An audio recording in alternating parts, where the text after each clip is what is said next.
Do you think that that Trump could do this based on what Steve just said about that 2015 paper? Do you think he would do it? What do you think's behind all this? It's pretty entertaining, the whole thing, actually. I wouldn't call it a soap opera. It's more like a comedy. But it's to me, this is just politics. My guess is he won't do it, and he is using Powell as a foil.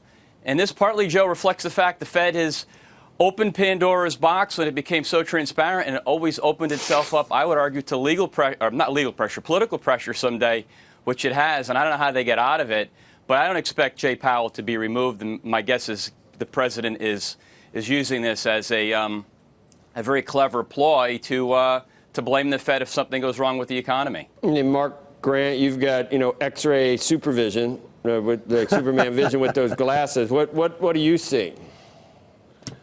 I think it's also she's trying to add political pressure. I'm hoping that the Fed does do something today. The reason is Mr. Draghi at the ECB released another very significant speech recently, and he basically said that the ECB is going to start buying more bonds, they're going to lower interest rates again, and I think the Fed has got to respond. The interest rates in the United States are significantly higher, for instance, about 240 basis points higher than Germany, and I think President Trump is correct in saying that the playing field is not level, and I'm hoping that the Fed realizes that and cuts interest rates today rather than waiting for a future date.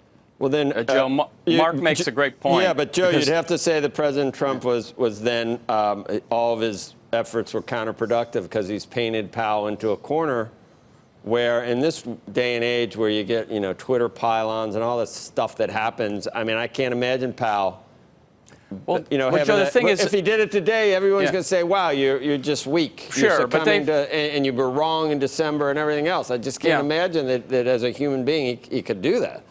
But well, Joe, the thing is, the clip that you'd played, that's when Steve was on, that people asked him the question. He didn't come out and say, "Oh, by the way, I want to get rid of Jay Powell again." He was asked it. It's almost like, I don't want to say it's catnip for the press, but there's certainly cut? How could Powell cut today after all the pressure from? So here's two reasons why they could cut, and I certainly think it's possible. I don't think it's the likely scenario. I agree with Mark. The Fed has got to weaken the dollar, but two reasons, Joe. One is the fact people like Evans and Williams from Chicago and New York talked about an undershoot of inflation, letting inflation expectations try to get higher.